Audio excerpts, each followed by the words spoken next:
Hello, Mr. Marco. This is Jacob Phillips with American Roofing. I wanted to go over some of the things that I found out at the property the other day, as well as what I can do to help you with these things and the processes of doing so. So, first thing, let's look at the interior damage on the inside.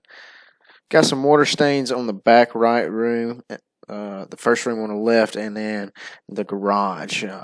In the first two rooms, it's going to be an acoustic sealant. So what will need to happen here is we'll need to scrape. First thing we need to do is remove all the contents off the walls and off all the things on the ground. Take them out. We have an enclosed trailer that we can put those in, keep them safe during the process. Second thing we need to do is to mask everything, keep it all safe during the construction process because it's messy when you go to taking this stuff down. We'll spray we'll moisturize the ceiling with some water. That'll make it easy for it to come down and not so dusty, but it's still messy. And then once you do that, it makes it pretty hard to put the masking tape to the walls when you go to spray that texture back. So you'll need to paint the walls too. So we'll have to paint the walls. And up here when we scrape that ceiling, we're going to put a stain blocker on that stain. I don't think we need to replace that sheetrock. It's not soft or anything like that. So we should be able to apply a primer stain blocker to the stain and then reapply the texture to the ceiling and then paint the walls, put everything back. As far as for the garage, though, it might be a little different there. And the reason is because I think that might be some type of particle board in the ceiling there. So we might just have to replace a piece of particle board in the ceiling in the garage. Now, we can be completely turnkey for you. We can take care of everything. We'll get what I mean by that as far as like the contents manipulation, moving all the furniture and everything out of the way. Now, let's back up and talk about the interior project real quick. The inside, all the rooms that we're working on, we kind of will need complete access to, so we can keep them masked off and complete them all. I try to get them all done in one day. And kind of need our space on those.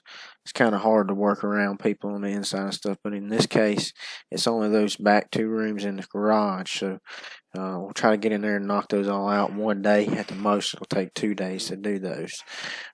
But moving along to the garage, I think it's like a particle board in here. Yeah, this damage here, I believe this is like a particle board. I think we might just have to replace this full sheet and then reapply the scrape and reapply the texture to the full ceiling. Now, we'll need a pretty good bit content manipulation here in the garage, but all of this stuff I will get the insurance company covered from every piece to the insulation to the content manipulation and moving all this stuff and moving it back and storing it and everything necessary for the job. I'll get the insurance company to include, and you'll only have to pay your deductible, and I'll do the best job I can for it. Now, I did get up in the attic, and I seen that there's a couple places of what I call an unnailable surface. By code, it's required that I have a nailable surface if I'm replacing the roof to nail it to. So the insurance company would owe by code an ordinance to replace this right here. A lot of times I try to not pay for this, weasel the way out of it, and say that this is a long-term damage. It's excluded under the policy. However, we're not claiming the deterioration at all. We're not claiming the long-term damage. We're claiming the lack of a nailable surface after they decide to replace the roof. Now, once they admit to replace the roof, that's when we'll ask them to pay for this. Because at that point, they've admitted to pay for the roof, so then they got to pay for the nailable surface. But I just kind of learned how to get the insurance company to pay for that by that trick, and a couple other ways. Before I was having to ask the homeowner to pay for it. I'm pretty positive that's what most contractors do. But with me, you only have to pay your deductible. I'll get everything taken care of now. Couple spots are right up there, but we'll get it all taken care of. Now, like we replace every component of the roof, so there's an accessory right here called the flashing that goes up under the wall and up under the shingles here, deflects the water off the side and down the roof, and it is required that we replace that for multiple different reasons. But anyways, when we do that, we'll have to remove and reset this siding right here. Down here at the bottom, wish I had a closer up picture. Let's see if I do. Did I have one in there anywhere? maybe not. Down there at the bottom there, it's kind of deteriorated, and I believe when I go to detach and reset this, it's going to fall apart. So I'm going to put in for remove and replace of this. And the reason that is too is because the whole side, and the reason that is because this is masonite, and that masonite's discontinued, so we'll need to go back with hardy board. Which leads me to this, and I think that they replaced this with hardy board already. Hardy board is very similar to masonite, so you really won't hardly be able to tell the difference.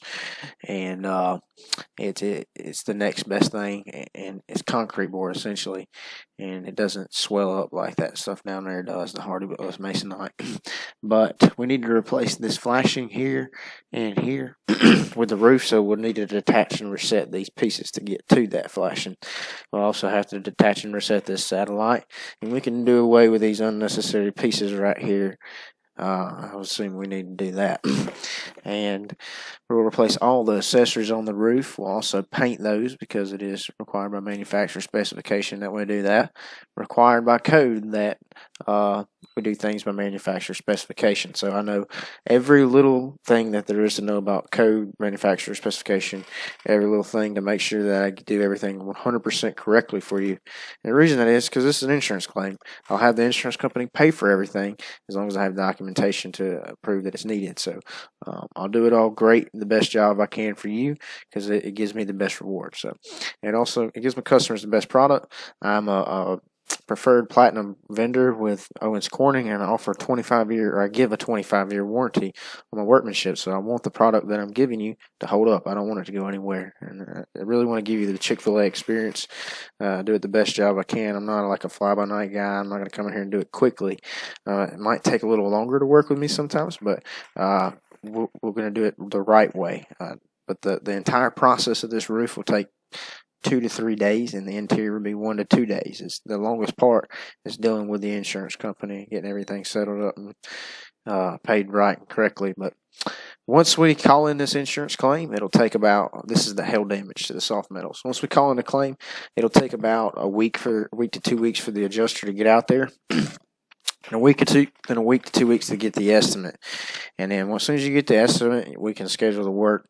We can get on it a week from then. So, a month and a half to 2 months is generally the time from the time you file to the time you get the roof on is the process. But you got wind damage in every direction, so I'm confident I can get your insurance company to pay for the replacement of the roof.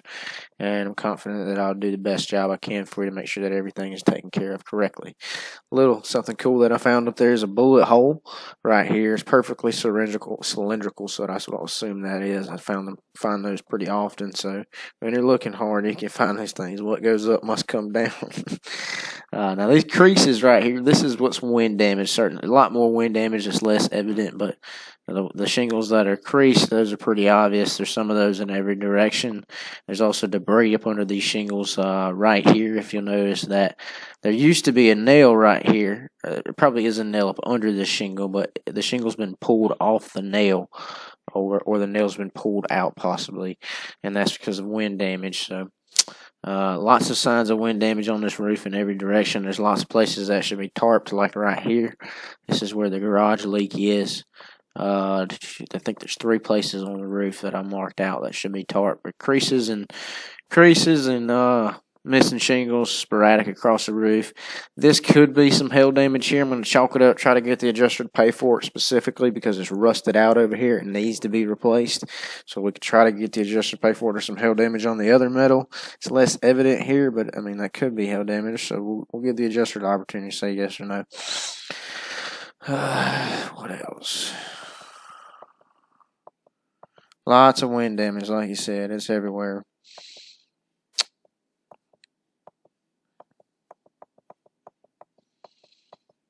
See, I want to zoom forward here to the places like right here. A couple shingles messed up right here, and there's a leak right here. There's also a little small penetration at the ridge here, right there, that could possibly be leaking, and an exposed nail right there beside it too.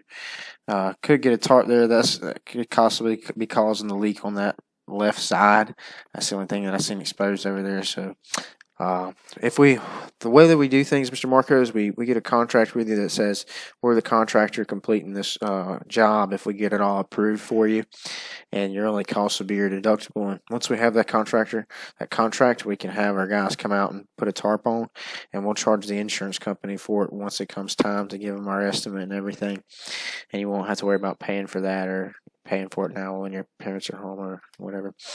And we'll stop the leak because I know yesterday it rained pretty hard. That place where that bullet hole is, that's a pretty good spot to tarp, as well as this right here. That's a good spot to tarp too, over by the garage. Just over the garage here. Very pretty house you have there, Mr. Marco. I look forward to working with you. Thank you for taking time to look at this video. I hope it wasn't too boring. One other thing I want to mention too is the warranty. We give a 25-year warranty on our shingles and the type of shingle. I like to go with Owens Corning. We can put any shingle you want. We're a master leak contractor with GAF, and we're platinum preferred contractor with Owens Corning. So you get a 25-year warranty with Owens Corning or Master or GAF, with whichever one you'd like to go with. I like Owens Corning. I think it's a little better because their wind warranty's longer. It lasts for 15 years, and I think their shingles are a little bit prettier. This is some of their shingles that they offer. I have a deal with Owens Corning too to get their designer shingles at no extra cost. So I get these down here at the same cost as the regular duration shingle. I'm the only roofer in town that gets that deal. So you can get these here for no extra cost. These designer shingles here, and these are really pretty. A lot of your neighbors will think you spend a lot of extra money on it, but it won't cost you extra. And that's because the other roofers would charge them $50 or $60 more a square to install this, but I get a deal on it, so you won't have to pay that. Alrighty. Thank you, Mr. Marco. Have a good day.